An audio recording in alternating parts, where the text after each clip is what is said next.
대마도. 일본 땅이지만 한국과 가장 가까운 섬. 부산에서 배로 1시간 남짓. 일본 본토보다 한국이 더 가깝다는 이 섬에는 매년 수십만 명의 한국 관광객이 옵니다. 길거리에는 한국어 간판이 늘었고 식당 메뉴판에는 일본어보다 먼저 한국어가 적히는 곳도 적지 않습니다. 그리고 최근 이 섬에서 하나의 조사 결과가 공개됐습니다. 대마도를 찾은 일본인 관광객과 현지 일본인을 대상으로 한 음식 선호도 조사. 그 결과 가장 많이 선택된 음식은 일본 음식이 아니었습니다. 1위는 한국의 떡볶이. 이 결과가 알려지자 일본 내부에서는 당혹감과 불편함이 동시에 번졌습니다. 왜 하필 떡볶이인가? 그 음식이 대체 무엇이길래 일본 음식을 제쳤는가? 이 선택은 단순한 유행인가? 아니면 다른 의미가 있는 것인가? 대마도라는 가장 민감한 공간에서 왜 일본인들이 한국의 떡볶이를 선택했는지, 그리고 그 선택이 무엇을 흔들었는지 지금부터 그 이야기를 바로 시작하겠습니다. 시작에 앞서 좋아요, 구독 눌러주시면 영상 제작에 큰 힘이 됩니다. 안녕하세요. 저는 올해 나이 52살 사토 히로시입니다. 일본 나가사키현 대마도에서 태어나고 자랐어요. 이 섬을 떠난 적이 없습니다. 대마도 관광진흥과에서 지역 문화와 관광을 담당하는 공무원으로 25년 넘게 일해왔죠. 이 섬의 역사를 누구보다 잘 알고 이 땅을 사랑한다고 자부해왔습니다. 대마도는 부산에서 배로 1시간 남짓 거리에 있어요. 일본 본토보다 한국이 더 가깝습니다. 날씨가 맑은 날이면 부산 건물들이 보일 정도였죠. 지리적으로 가깝다는 건 부정할 수 없는 사실이었어요. 코로나 이후 한국 관광객이 급증했습니다. 거리마다 한국어가 들렸고 한글 간판이 늘어났어요. 편의점에서도 식당에서도 항구에서도 한국 사람들이 보였죠. 대마도 경제가 한국 관광객에 의존하고 있다는 건 누구나 아는 사실이었습니다. 저는 그 현실이 불편했어요.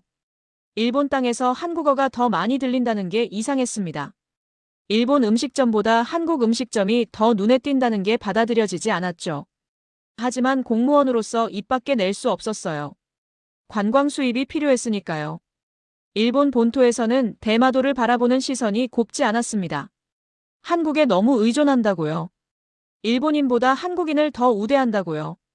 그 말들이 사실인지 아닌지는 중요하지 않았어요. 그런 시선이 존재한다는 것 자체가 저를 불편하게 만들었습니다. 저는 대마도가 일본의 자존심을 지키는 섬이어야 한다고 생각했어요. 한국과 가깝다는 이유로 정체성이 흔들려서는 안 된다고 믿었죠. 일본 문화를 지켜야 한다고 생각했습니다. 그게 제 역할이라고 여겼어요. 그날은 2025년 2월 초순이었습니다. 오전 10시쯤 정례회의가 있었어요. 관광진흥과 직원들이 모두 모이는 원래 회의였죠. 저는 회의실에 들어가 자리에 앉았습니다. 과장이 자료를 나눠줬어요. 이번 달 관광 동향 보고서였습니다.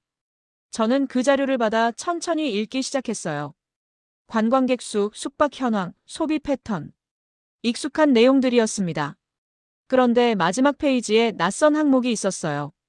대마도 방문객 음식 선호도 조사 결과라는 제목이었습니다. 저는 그 제목을 보고 눈썹을 찌푸렸어요. 음식 선호도 조사는 제가 담당하는 업무가 아니었거든요. 자료를 펼쳤습니다. 조사 대상은 일본인 관광객과 대마도 현지 일본인 주민이라고 적혀 있었어요. 한국인 관광객은 제외되었다고 명시되어 있었죠. 조사 기간은 지난해 12월부터 올해 1월까지 2달이었습니다. 저는 그 내용을 읽으며 고개를 끄덕였어요. 일본인만을 대상으로 했다니 제대로 된 조사구나 싶었죠. 한국인 관광객을 포함했다면 결과가 왜곡됐을 테니까요. 다음 장을 넘겼습니다. 선호 음식 순위가 나와 있었어요. 1위부터 10위까지 적혀 있었습니다. 저는 당연히 1위가 일본 음식일 거라고 생각했어요. 스시나 라멘, 아니면 우동쯤이겠죠. 하지만 1위에 적힌 건 떡볶이였습니다.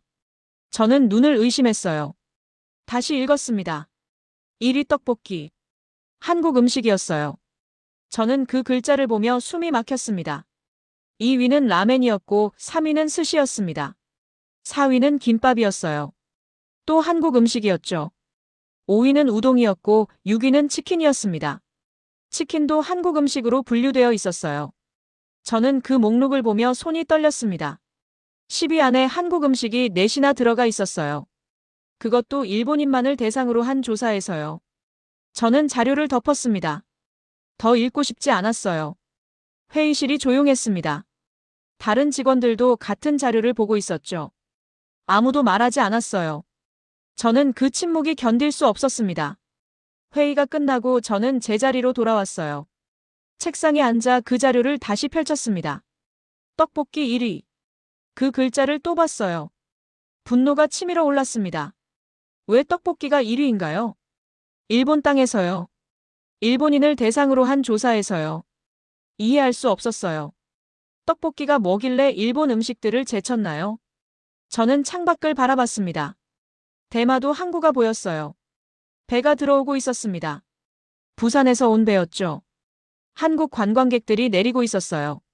저는 그 풍경을 보며 불쾌감이 올라왔습니다. 한국 관광객이 많다는 건 알았어요. 하지만 일본인까지 한국 음식을 선택한다는 건 몰랐습니다. 그것도 1위로요. 저는 자리에서 일어나 복도로 나갔어요. 화장실로 향했죠. 거울 앞에 섰습니다. 제 얼굴이 일그러져 있었어요. 화가 나 있었습니다. 왜 일본인이 한국 음식을 선택하는 건가요? 일본 음식은 세계적으로 인정받는 요리인데요. 전통이 있고 품격이 있고 역사가 있는데요. 왜 그걸 두고 떡볶이를 선택하나요? 저는 물로 얼굴을 씻었어요. 진정하려고 했습니다. 하지만 분노는 가라앉지 않았어요. 오후 2시쯤 저는 사무실을 나와 대마도 중심가로 향했습니다. 직접 확인하고 싶었어요. 정말 일본인들이 한국 음식을 그렇게 선택하고 있는지요. 중심가에 들어서자마자 한글 간판이 보였습니다. 떡볶이 전문점이었어요. 빨간 간판이 눈에 확 띄었죠. 저는 그 간판을 보며 눈살을 찌푸렸습니다. 가게 앞을 지나쳤어요. 안을 슬쩍 들여다봤습니다. 손님이 있었어요. 4~5명쯤 앉아 있었죠. 모두 일본인처럼 보였습니다. 저는 그 장면을 보고 발걸음을 멈췄어요. 일본인들이 떡볶이를 먹고 있었습니다. 한국 음식을요. 대마도에서요. 저는 그 풍경이 믿기지 않았어요. 조금 더 걸었습니다. 또 다른 한국 음식점이 보였어요. 김밥 천국이라는 간판이었습니다. 저는 그 이름을 보며 코웃음을 쳤어요. 천국이라니요. 과장이 심했습니다. 하지만 그 가게 앞에도 사람이 있었어요. 대기하는 사람이 3~4명 보였습니다. 일본인이었어요. 저는 그 모습을 보며 주먹을 쥐었습니다. 저는 계속 걸었어요. 중심가를 천천히 둘러봤습니다. 한국 음식점이 생각보다 많았어요. 치킨집, 분식집, 한식당. 6곳이 넘었습니다. 저는 그 간판들을 보며 가슴이 답답해졌어요. 대마도는 일본 땅인데 왜 한국 음식점이 이렇게 많은 건가요? 일본 음식점은 어디 갔나요? 오후 4시쯤 저는 다시 떡볶이 전문점 앞으로 돌아왔습니다. 아까보다 사람이 더 많았어요. 가게 밖까지 줄이 서 있었죠. 5명쯤 되어 보였습니다. 모두 일본인이었어요. 저는 그 줄을 보며 서 있었습니다. 믿을 수 없었어요. 일본인들이 한국 음식을 먹기 위해 줄을 서고 있다니요. 이 섬에서요. 한 남자가 가게에서 나왔습니다. 30대쯤 되어 보이는 일본인 남자였어요. 손에 빨간 통을 들고 있었습니다. 떡볶이였죠. 그 남자는 길을 걸으며 젓가락으로 떡볶이를 집어먹었어요. 자연스럽게요. 저는 그 모습을 보며 분노가 폭발할 것 같았습니다. 왜 일본인이 한국 음식을 저렇게 당연하게 먹어야 하는 건가요? 왜 일본 음식이 아니라 저걸 선택하는 건가요? 저는 자리를 떠났습니다. 더 보고 싶지 않았어요. 하지만 걸으면 걸을수록 한국 음식점이 눈에 들어왔습니다. 간판이 보였고 냄새가 났고 사람들이 드나들었어요. 모두 일본인이었습니다. 저는 항구로 돌아왔어요. 벤치에 앉아 바다를 바라봤습니다. 부산 쪽이 보였어요. 저는 그쪽을 보며 생각했습니다. 한국이 저렇게 가깝구나. 너무 가깝구나. 그날 저녁 저는 사무실로 돌아와 그 자료를 다시 펼쳤습니다. 떡볶이 1위. 그 숫자를 다시 읽었어요. 이제는 믿을 수밖에 없었습니다. 오후에 본 풍경이 증거였으니까요. 하지만 저는 여전히 이해할 수 없었어요. 왜 일본인들이 한국 음식을 선택하는 건가요? 일본 음식은 맛있고 전통이 있고 우리 문화인데요. 왜 그걸 두고 한국 음식을 먹는 건가요? 저는 창밖을 바라봤습니다. 어두워지고 있었어요. 거리에 불이 켜지기 시작했죠. 한글 간판들이 빛나고 있었습니다. 저는 그 빛들을 보며 불안했어요. 이건 단순한 유행이 아닐지도 모른다고 생각했습니다. 일시적인 현상이 아니라 뭔가 더 깊은 변화가 시작된 건 아닐까요? 일본 음식 문화가 밀려나고 있는 건 아닐까요? 저는 그 생각을 떨쳐내고 싶었어요. 하지만 오후에 본 장면들이 자꾸 떠올랐습니다. 줄 서 있던 일본인들, 떡볶이를 먹던 남자, 붐비던 한국 음식점들. 모두 현실이었어요. 저는 책상 앞에 앉아 메모지를 꺼냈습니다. 펜을 들었죠. 뭔가 써야 할 것 같았어요. 하지만 무엇을 써야 할지 몰랐습니다. 왜 이런 결과가 나왔는지, 왜 일본인들이 한국 음식을 선택하는지 저는 그 이유를 알 수 없었어요. 저는 펜을 내려놓고 한숨을 쉬었습니다. 이대로 넘어갈 수 없다고 생각했어요. 직접 확인해야 한다고요. 그 가게들에 가봐야 한다고요. 일본인들이 왜 그곳을 선택하는지, 무엇이 그들을 끌어당기는지 제 눈으로 봐야 한다고요. 저는 메모지에 한 줄을 적었습니다. 내일 중심가 재방문. 한국 음식점 직접 관찰. 짧은 문장이었지만 제 안에서 뭔가 움직이기 시작했습니다. 저는 그날 밤 사무실을 나서며 다시 한번 거리를 바라봤어요. 한글 간판들이 여전히 빛나고 있었습니다. 저는 그 빛들을 보며 긴장했어요. 불안했고 불편했고 동시에 뭔가 확인하지 않으면 안 될 것 같은 조급함이 밀려왔습니다. 저는 천천히 걸으며 생각했어요. 이건 유행일 뿐이라고요. 곧 사라질 거라고요.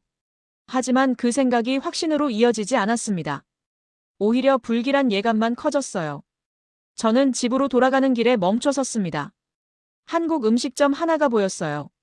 불이 켜져 있었죠. 안에 사람들이 있었습니다. 일본인들이었어요. 저는 그 장면을 보며 주먹을 쥐었습니다.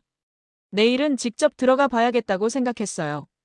그 가게에 가서 그 음식을 보고 왜 일본인들이 그걸 선택하는지 알아내야겠다고요. 이유를 찾아야 한다고요. 저는 그렇게 마음먹고 집으로 향했습니다. 하지만 불안은 사라지지 않았어요. 긴장은 계속 커졌죠. 저는 내일이 두려웠습니다. 무엇을 보게 될지, 무엇을 확인하게 될지 알 수 없었으니까요. 그날 밤 저는 잠들지 못했습니다. 머릿속에는 떡볶이 1이라는 숫자가 계속 맴돌았어요.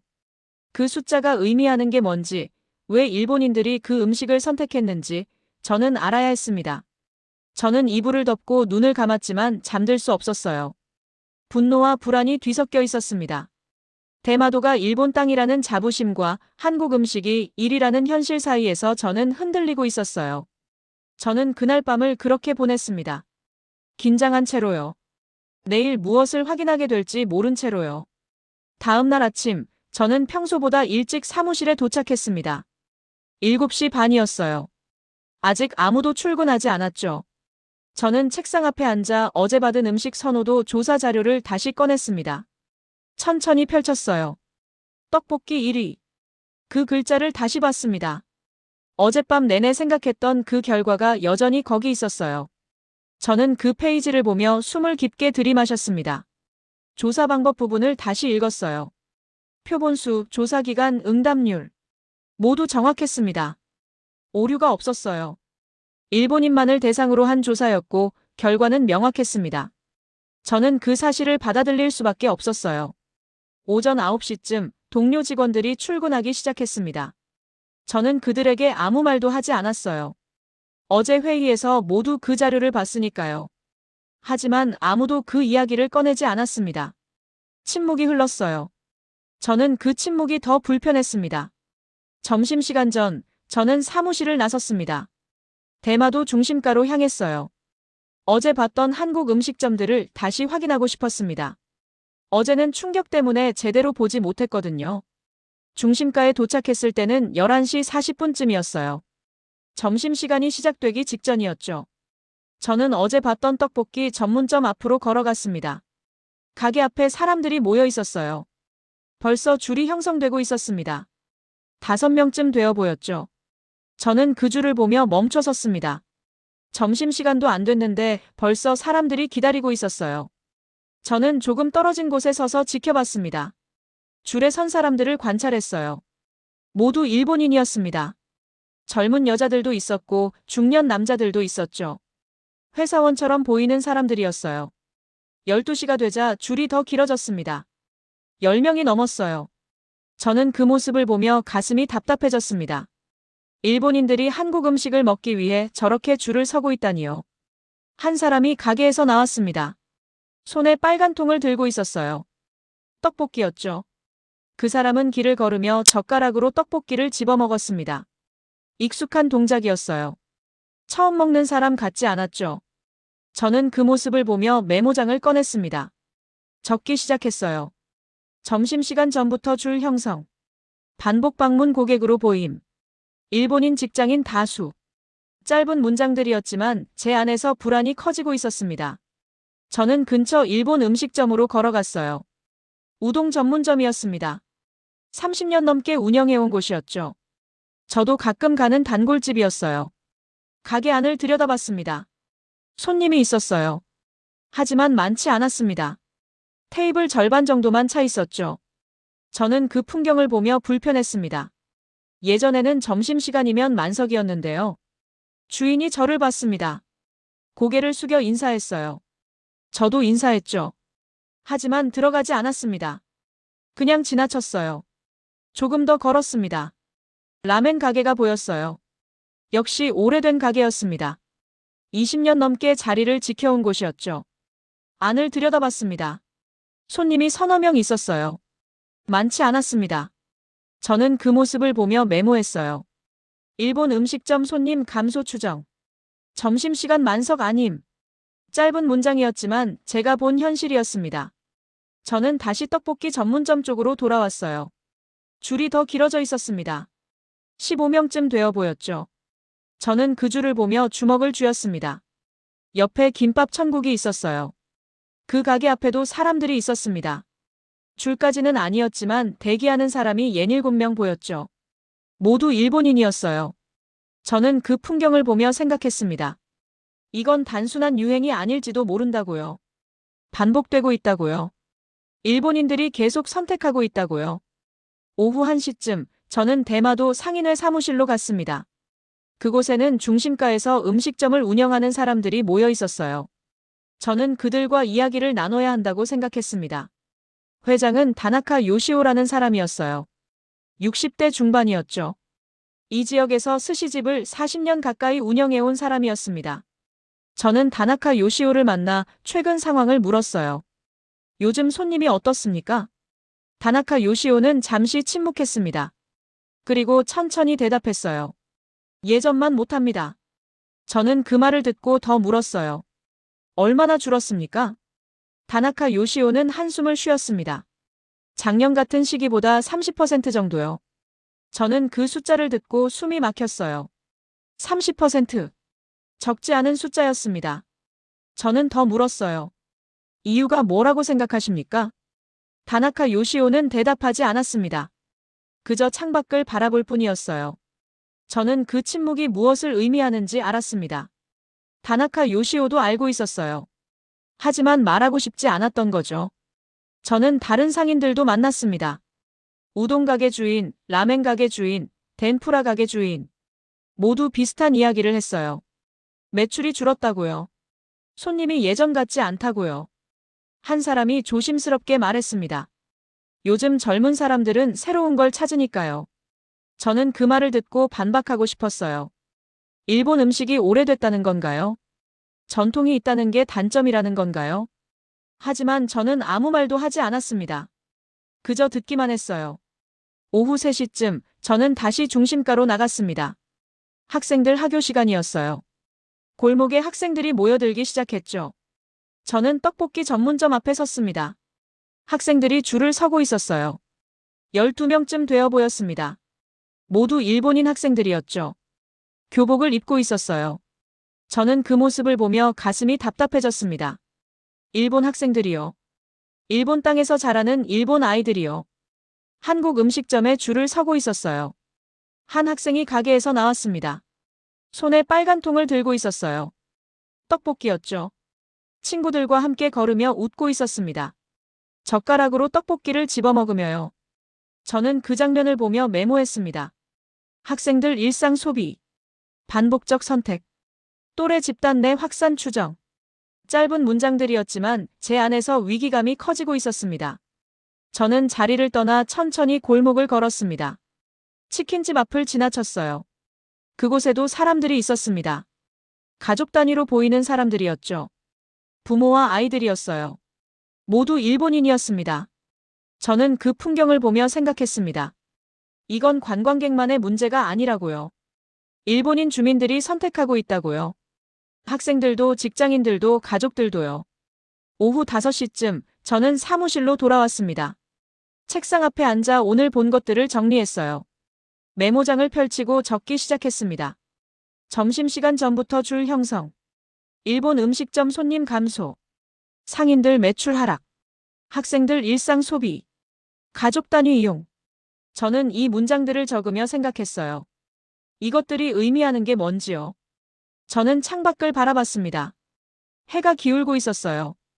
거리에 사람들이 오가고 있었죠. 저는 그 풍경을 보며 불안했습니다. 일본 음식점들의 매출이 줄고 있었어요. 한국 음식점들은 손님이 넘쳤죠.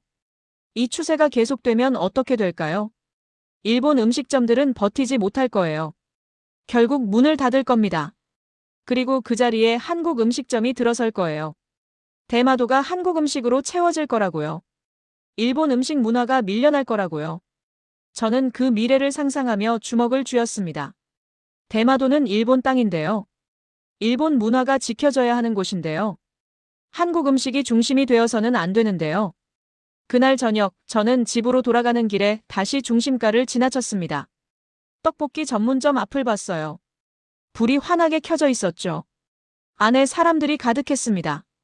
저는 창문 너머로 안을 들여다봤어요. 일본인들이 앉아서 떡볶이를 먹고 있었습니다. 젓가락을 들고 빨간 소스를 묻히며 웃고 있었어요. 자연스럽게요. 저는 그 장면을 보며 심장이 뛰는 걸 느꼈습니다. 분노와 불안이 섞여 있었어요. 동시에 뭔가 알 수 없는 위기감이 밀려왔습니다. 왜 일본인이 한국 음식을 선택하는 건가요? 무엇이 그들을 끌어당기는 건가요? 맛인가요? 가격인가요? 유행인가요? 저는 그 어느 것도 확신할 수 없었어요. 저는 가게 앞을 천천히 지나쳤습니다. 고개를 돌려 한 번 더 봤어요. 사람들의 표정이 보였습니다. 모두 만족스러워 보였어요. 행복해 보였죠. 일본 음식점에서는 저런 표정을 보기 어려웠어요. 사람들은 조용히 먹고 나갔죠. 대화도 별로 없었고요.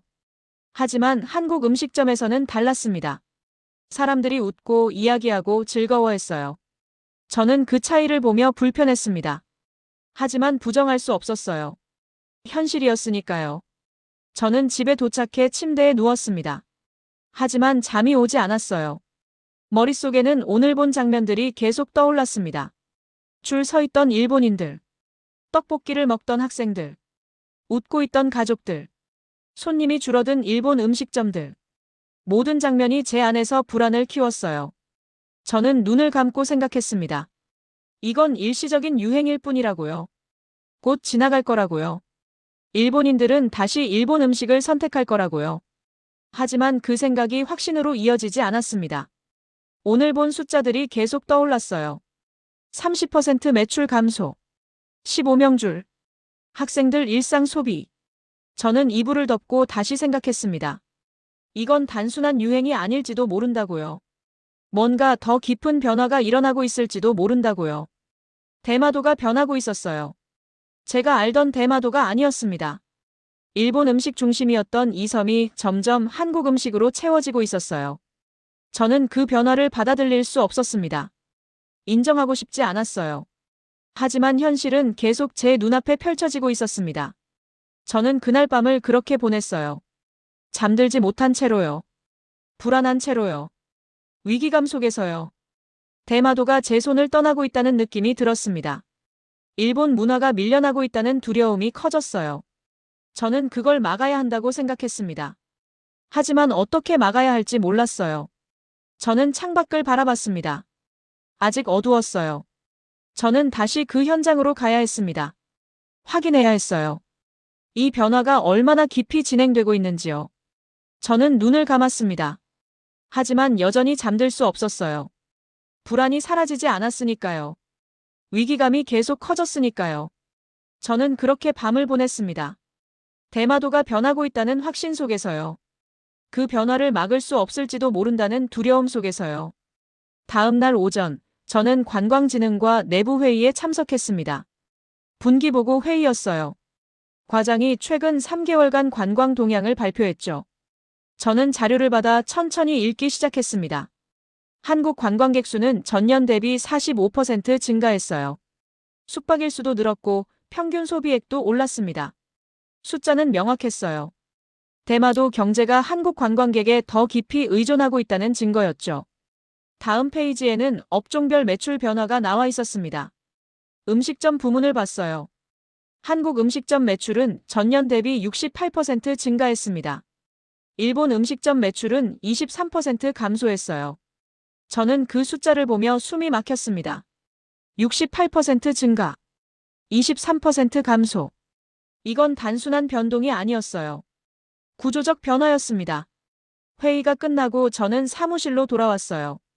책상에 앉아 그 숫자들을 다시 봤습니다. 머릿속이 복잡했어요. 부정하고 싶었지만 숫자는 거짓말을 하지 않았습니다. 오후 2시쯤 저는 다시 중심가로 나갔습니다. 이번에는 목적이 달랐어요. 관찰이 아니라 확인이었습니다. 왜 일본인들이 한국 음식을 선택하는지 그 이유를 찾아야 했어요. 떡볶이 전문점 앞에 도착했습니다. 점심시간은 지났지만 여전히 사람들이 있었어요. 저는 가게 밖에 서서 메뉴판을 봤습니다. 떡볶이 3,000엔, 김밥 2,500엔, 튀김 1,000엔. 가격이 저렴했어요. 일본 음식점에 비하면 확실히 쌌습니다. 하지만 그것만으로 설명될까요? 저는 고개를 저었어요. 가격만의 문제는 아닐 거라고 생각했습니다. 저는 가게 안으로 들어갔습니다. 처음으로요. 문을 밀고 들어갔어요. 종이 울렸죠. 주인이 저를 봤습니다. 한국 사람처럼 보였어요. 웃으며 인사했습니다. 저는 구석자리에 앉았어요. 메뉴판을 받았습니다. 한글과 일본어가 함께 적혀 있었죠. 저는 떡볶이를 주문했습니다. 가장 기본 메뉴였어요. 주인은 주방으로 갔습니다. 즉시 조리를 시작했어요. 냄비에 물을 끓이고 떡을 넣고 빨간 소스를 부었죠. 동작이 빨랐습니다. 10분도 안 걸렸어요. 저는 그 과정을 지켜봤습니다. 조리 방식은 단순했어요. 복잡하지 않았죠. 일본 음식처럼 정교하지 않았습니다. 하지만 빠르고 정확했어요. 떡볶이가 나왔습니다. 빨간 소스에 흰 떡이 담긴 그릇이었어요. 저는 젓가락을 들고 한 입 먹었습니다. 매웠어요. 단맛과 매운맛이 섞여 있었죠. 제 입맛과는 달랐습니다. 그때 옆 테이블에 일본인 2명이 앉았어요. 중년 여자들이었습니다. 주문을 했어요. 떡볶이와 김밥이었죠. 메뉴판을 보지도 않고 주문했습니다. 익숙한 사람들이었어요. 음식이 나왔고 2사람은 먹기 시작했습니다. 젓가락을 능숙하게 사용했어요. 대화를 나눴죠. 여기 빠르고 좋아. 맞아. 실패가 없어. 저는 그 대화를 들으며 메모했습니다. 빠르다. 실패가 없다. 그 단어들이 머릿속에 남았어요.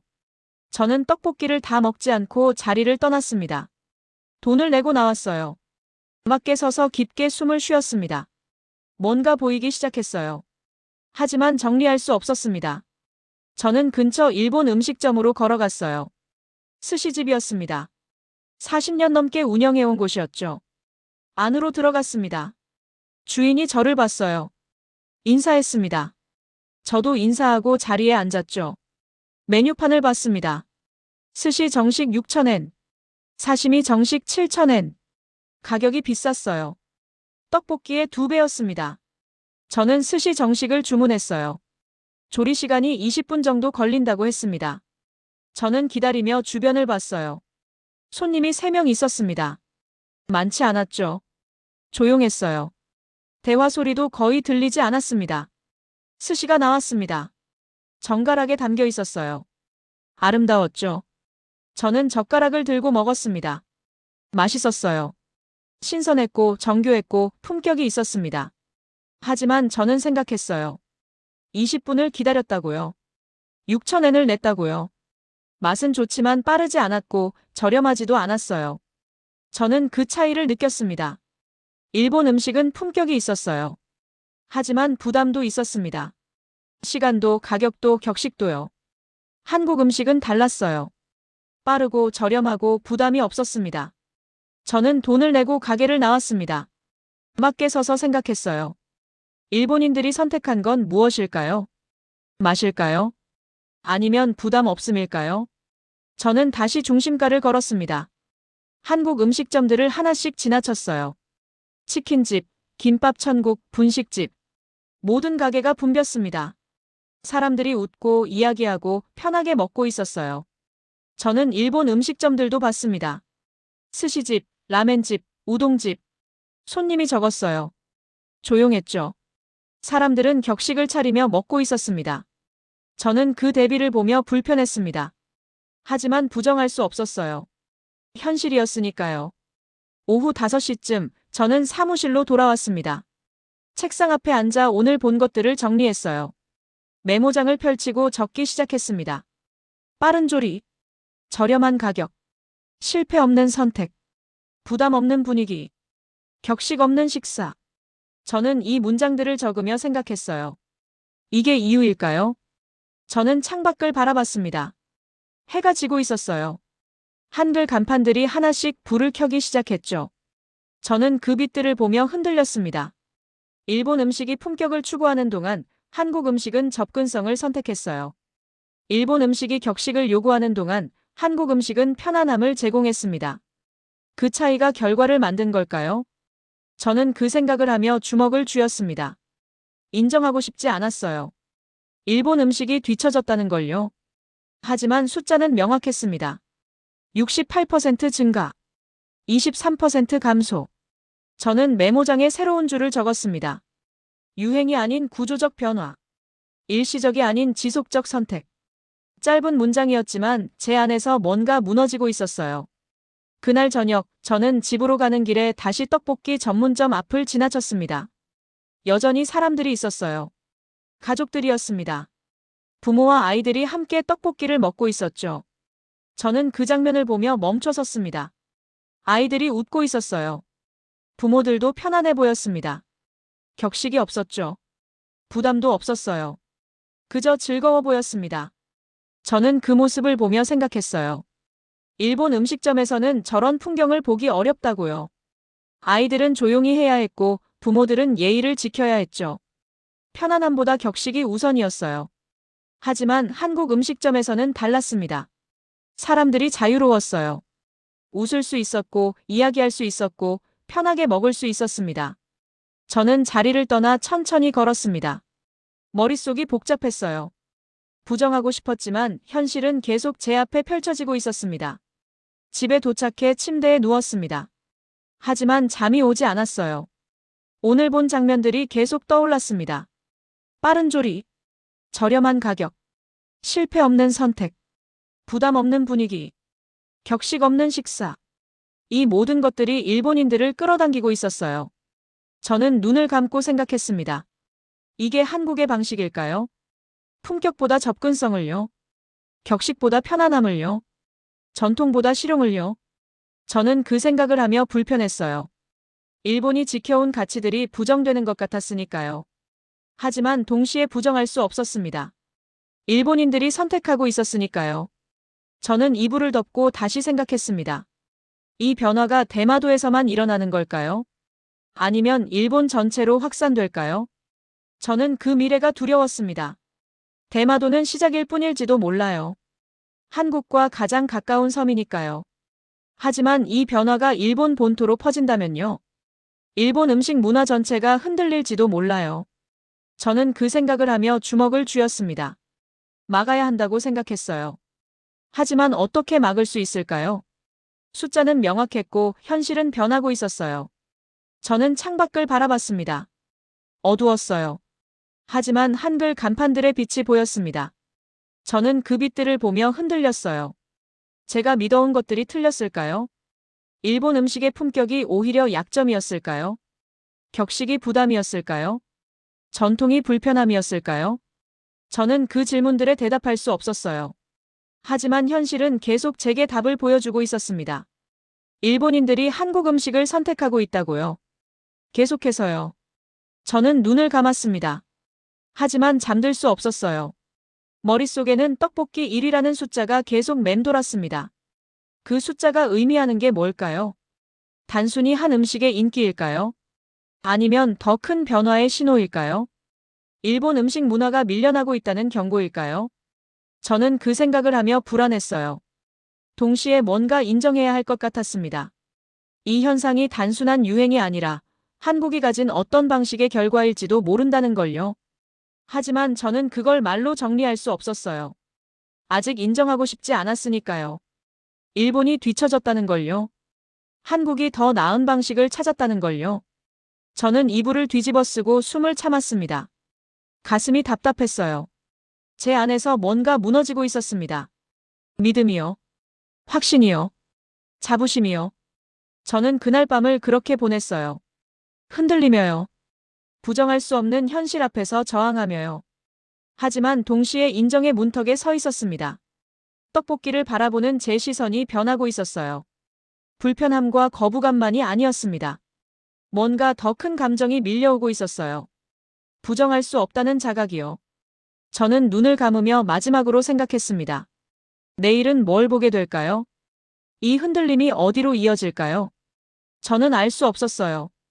단지 제가 변하고 있다는 것만 느낄 수 있었습니다. 다음 날 아침, 저는 일찍 사무실에 도착했습니다.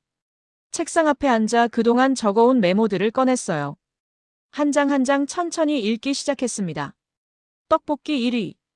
68% 증가. 23% 감소. 빠른 조리. 실패 없는 선택. 부담 없는 분위기. 모든 문장들이 제 앞에 펼쳐져 있었어요. 저는 그 문장들을 보며 생각했습니다. 더 이상 부정할 수 없다고요. 이건 현실이라고요. 대마도는 이미 변했다고요. 저는 창밖을 바라봤어요.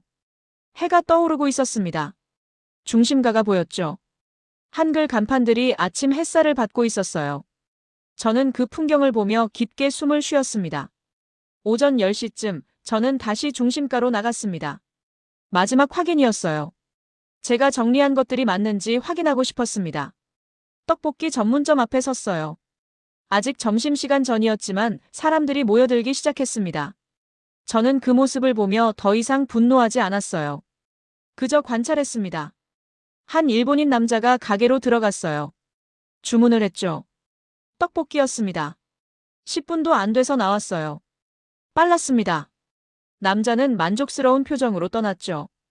저는 그 장면을 보며 메모했습니다. 빠른 제공. 예측 가능한 결과. 그리고 생각했어요. 일본인들이 원한 건 이거였구나. 저는 근처 일본 음식점으로 걸어갔습니다. 텐동 전문점이었어요. 안으로 들어가 주문했습니다. 조리 시간이 25분이라고 했어요. 저는 기다렸습니다. 텐동이 나왔을 때 27분이 지나 있었어요. 맛은 좋았습니다. 하지만 시간이 오래 걸렸죠. 가격도 5,500엔이었어요. 저는 돈을 내며 생각했습니다. 이게 차이구나. 저는 가게를 나와 다시 떡볶이 전문점 앞으로 갔어요. 줄이 길어져 있었습니다.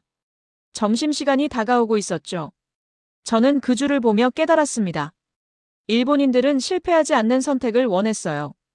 빠르고 저렴하고 언제나 같은 품질을 원했습니다. 떡볶이는 그걸 제공했어요. 일본 음식은 그러지 못했죠. 저는 자리를 떠나 천천히 중심가를 걸었습니다. 한국 음식점들을 하나씩 지나쳤어요. 모든 가게가 같은 방식으로 운영되고 있었습니다. 빠른 조리, 저렴한 가격, 일정한 품질. 저는 그 일관성을 보며 생각했어요. 이건 우연이 아니라고요. 준비된 결과라고요. 한국은 이 방식을 알고 있었어요. 그리고 실천했습니다. 오후 2시쯤 저는 항구로 갔습니다. 부산에서 온 배가 들어오고 있었어요. 한국 관광객들이 내렸죠. 저는 그들을 보며 더 이상 불편하지 않았습니다. 관광객들은 중심가로 향했어요. 한국 음식점으로 갔습니다. 당연한 선택이었죠. 하지만 중요한 건 그들만이 아니었어요. 일본인들도 같은 가게로 갔습니다. 저는 그 장면을 보며 깨달았습니다. 한국 음식점은 관광객과 현지인을 동시에 만족시키고 있었어요. 일본 음식점은 그러지 못했죠. 이게 결정적 차이였습니다. 저는 벤치에 앉아 메모장을 펼쳤어요. 마지막 정리를 시작했습니다. 펜을 들고 천천히 적었어요. 떡볶이가 1위가 된 이유. 맛 때문이 아니다.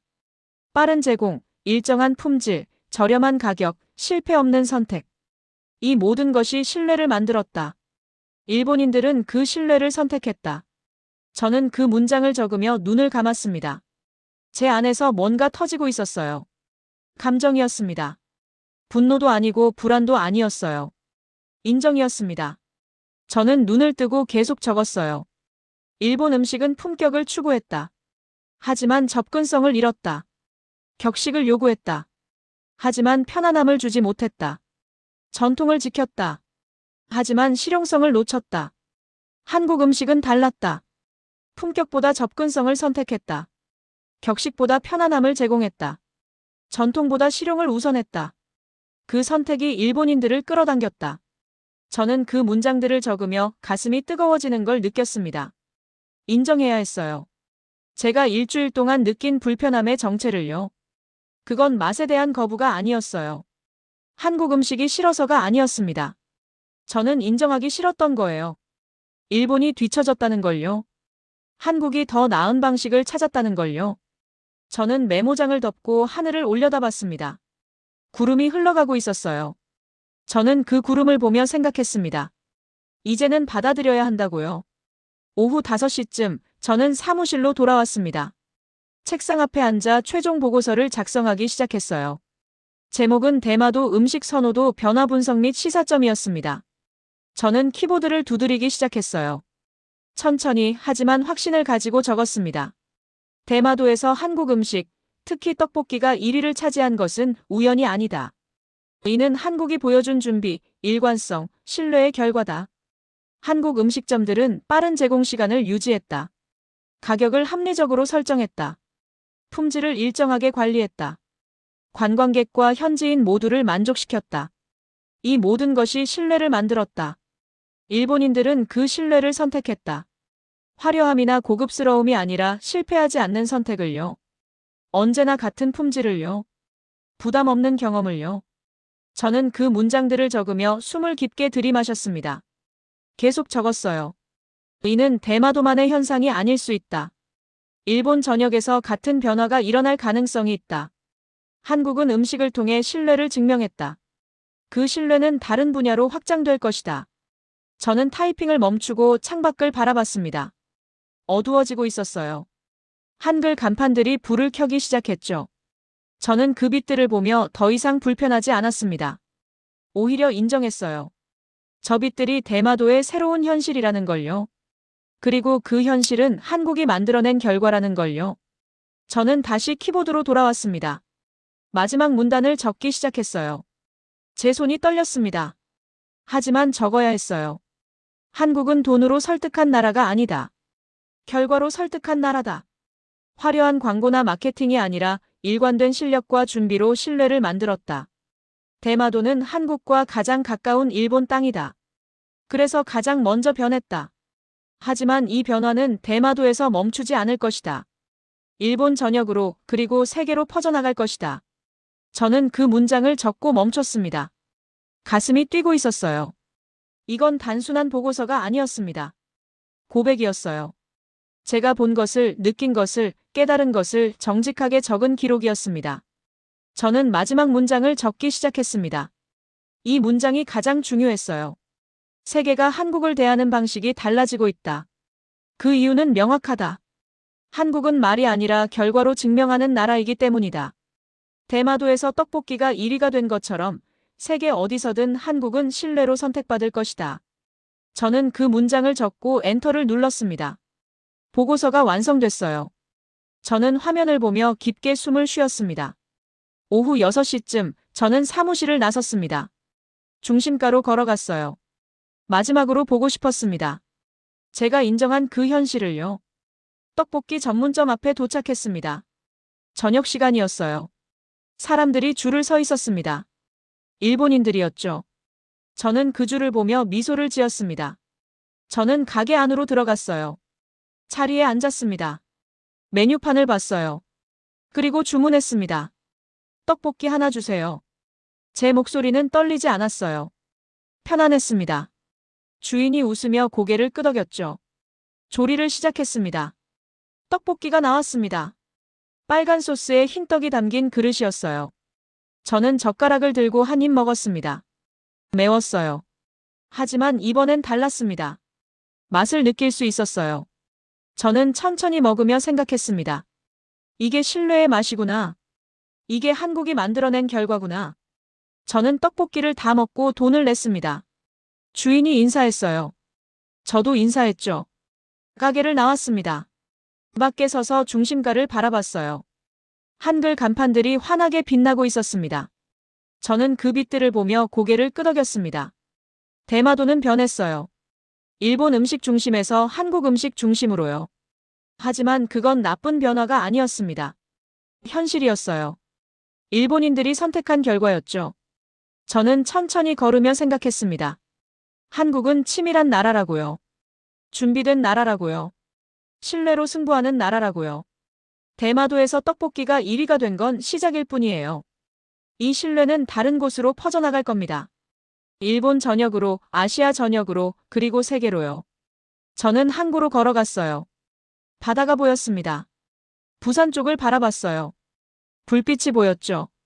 저는 그 불빛을 보며 생각했습니다. 한국은 가까이 있었어요. 항상 그랬죠. 하지만 이제는 다르게 보였습니다. 경쟁 상대가 아니라 배워야 할 대상으로요. 저는 벤치에 앉아 하늘을 올려다봤습니다. 별이 보이기 시작했어요. 저는 그 별을 보며 마음속으로 정리했습니다. 일주일 전 저는 분노했어요. 떡볶이가 1위라는 결과예요. 일본 음식이 밀려난다는 사실이에요. 하지만 지금은 달라요. 저는 인정합니다. 한국은 실력으로 선택받았어요. 신뢰로 인정받았습니다. 준비된 결과로 증명했죠. 그게 한국의 힘이에요. 저는 자리에서 일어났습니다. 집으로 향하며 마지막으로 생각했어요.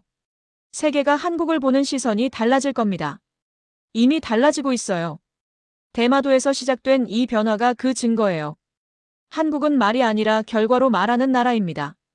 화려한 약속이 아니라 일관된 실력으로 신뢰를 만드는 나라예요. 그래서 선택받는 겁니다. 저는 집에 도착해 창문을 열었습니다. 중심가가 보였어요. 한글 간판들이 여전히 빛나고 있었죠. 저는 그 빛을 보며 미소를 지었습니다.